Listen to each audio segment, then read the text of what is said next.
આપણે આ વિડીયોમાં વાત કરવાના છીએ એક પુત્ર અને તેના માતા પિતા વિશે. તો આપણે ચાલો વિડીયોને ચાલુ કરીએ. હું એક સામાન્ય માણસ છું. મારા જીવનમાં સૌથી મોટું સ્થાન મારા માતા પિતાનું છે. બાળપણથી જ તેઓએ મને પ્રેમ, સંસ્કાર અને સારા માર્ગ પર ચાલવાનું શીખવ્યું. મારા માતા પિતાએ પોતાનું સુખ છોડીને મારી પરવરિશ કરી.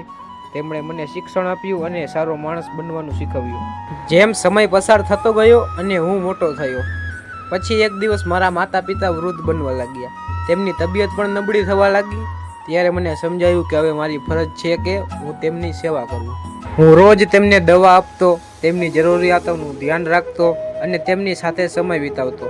જ્યારે હું તેમના પગ દબાવતો ત્યારે તેઓના ચહેરા પર ખુશી જોવા મળતી. તે ખુશી જોઈને મને અંદરથી ખૂબ શાંતિ અને આનંદ મળતો.